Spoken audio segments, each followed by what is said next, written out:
distribuindo conteúdo na internet, muito forte, nas plataformas, milhões de seguidores. Você é o cara que tinha milhões de seguidores e grande massa crítica, não tinha nem 100 mil seguidores. Você fez movimentos, liderou movimentos muito antes de muita gente. Eu sou um deles. Esses movimentos, esse conteúdo, essa mensagem, era para combater que tipo de inimigo? Que tipo de coisa... Que força é essa? Essa força que para muitas pessoas é invisível. Para você, é visível. Uhum. E que você chegar para as pessoas e falar assim, cara, olha isso aqui. Você não tá vendo, mas existe isso. Olha isso aqui não é teu amigo. Isso aqui é um inimigo. Que força invisível, restritiva, que inimigo que é esse? O inimigo, ele não é invisível, Joel. As pessoas não percebem que ele é um inimigo. Porque ele está visível. Só que ele se fantasia de amigo. Ele se coloca como se cuidasse dos interesses das pessoas, mas na verdade ele escraviza as pessoas. Ele se comporta como se ele pudesse dar segurança e garantias para as pessoas, mas na verdade ele é a garantia da pobreza para as pessoas. E eu estou falando do sistema. Uhum. Parece uma coisa meio... uma entidade meio... Sistema. O que é o sistema? O que é o sistema? O sistema é a engrenagem de como as coisas funcionam. O sistema começa com um modelo educacional, que é seguido do emprego e que é seguido da previdência social. Esse é o sistema. Isso tudo nessa camada se apresenta como a solução e a garantia para as pessoas. O sistema educacional padronizado pelo MEC é muito ruim, é muito fraco, é muito defasado, então ele não tem condição de dar garantias para as pessoas, ao contrário, é uma máquina de desigualdade social. Aliás, quem tem acesso a uma educação melhor, porque o pai pode pagar, não aquilo que o Estado oferece, tem vantagem. E eu percebi isso cedo quando fui fazer um concurso público, e vi que eu estava muito atrás, embora eu fosse um dos melhores alunos da escola pública. Então eu, com 13 anos de idade, fui fazer um concurso público, e eu era um dos melhores alunos da turma.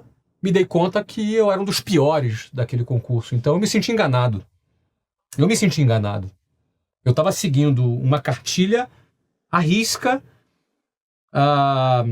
e de repente, sendo um dos melhores alunos daquela cartilha, eu me tornei um dos piores naquele concurso. E não só não fui aprovado naquele concurso, como eu quase fui reprovado na 8ª série, porque minha mãe deu o salário dela inteiro para pagar aquela escola para mim, e eu não só me deparei com o meu fracasso, mas eu me senti enganado, já com 13 anos. Mas como assim? Porque eu estava numa escola que eu era um dos melhores, como eu posso ser um dos piores aqui? Então estava me enganando lá.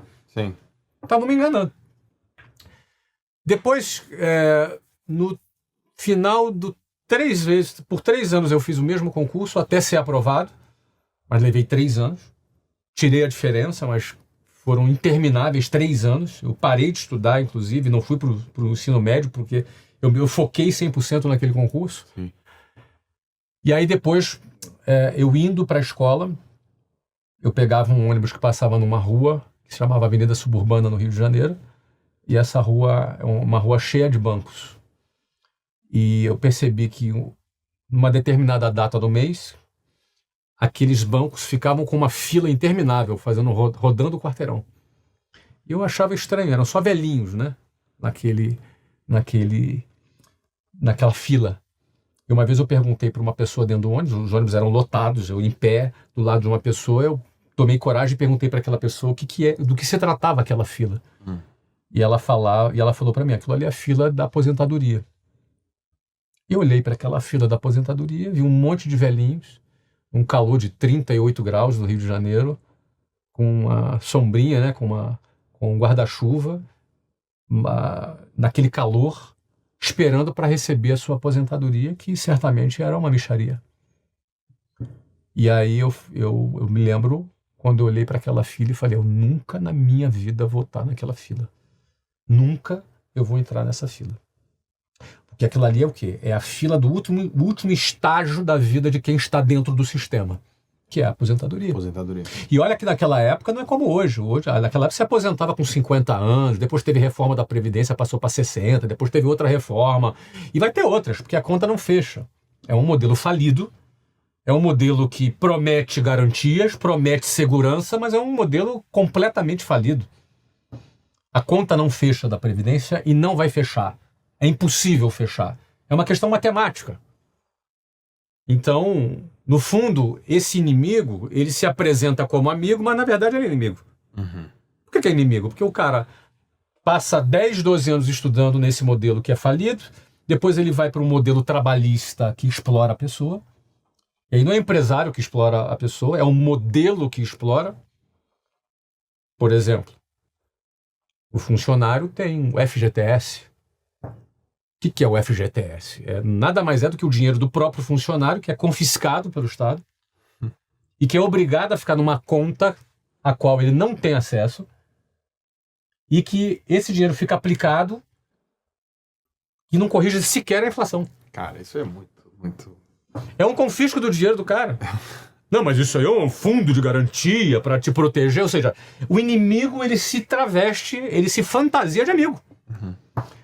Não basta confiscar o dinheiro, não basta não corrigir o dinheiro, tem que inclusive fazer você se ajoelhar. E não dá nem para pegar o dinheiro. Não dá para pegar. Você vai ter que comprar um imóvel, ou se for demitido. Tem condições. Assim.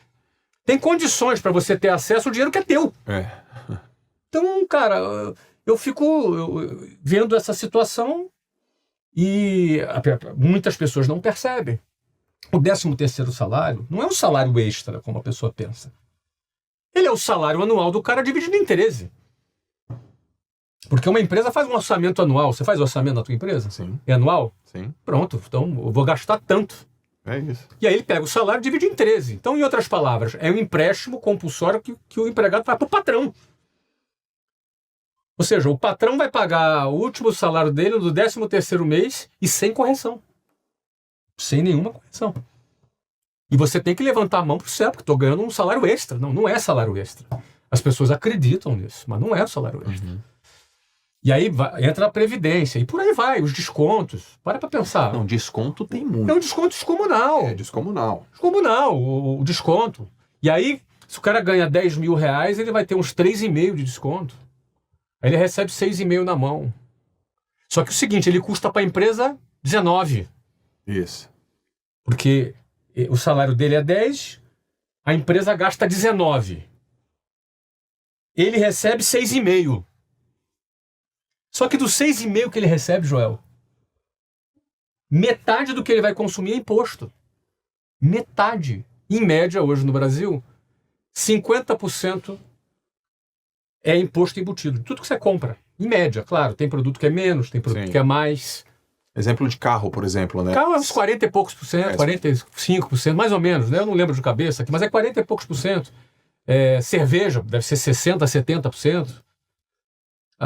Produtos de cesta básica é menos, mas na média, 50%. Em outras palavras, se você recebeu 6,5%, desculpa, se o teu salário era 10, você recebeu 6.500 na mão, no fundo, esses 6.500, tudo que você for comprar, metade é imposto. Então, no fundo, esses 6.500 vale 3.250.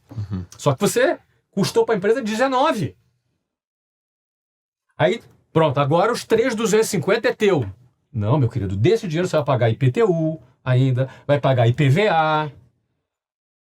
Você entendeu, cara? Você vai ter que pagar a escola particular para o seu filho, porque você teve o teu salário descontado ali para pagar os impostos, só que a escola que o Estado entrega é uma porcaria. Aí você vai ter que pagar. A primeira coisa que uma pessoa, quando melhora de vida, Joel, é tirar o filho da escola pública e botar na escola particular. Porque ele quer o melhor para o futuro do filho. Então você paga 2 vezes. Aí você já pagou por segurança pública, mas o Estado sequer tem controle do território, porque tem bandidagem, tem PCC, tem Comando Vermelho, você tem um monte de facção que domina, porque o Estado não tem controle sequer do território, de muitos lugares. E aí você tem que pagar segurança. Aí você vai morar num condomínio fechado, vai pagar um carro blindado, você vai pagar seguro. Mas aí é o seguinte, você pagou pelo SUS. Você pagou pela educação, você pagou pela saúde pública. Mas agora com aquele 3.200 de um salário que era 10, que você custa 19, você vai ter que pagar agora plano de saúde. Então, esse sistema escraviza as pessoas. Não é o empresário que escraviza a pessoa, é esse sistema que escraviza. E ele se traveste de amigo, cara. Uhum. Não é amigo, é inimigo. Quando as pessoas entendem que é inimigo, aí o jogo muda. Aí ela vai ter uma outra postura. Entendeu? Além dessa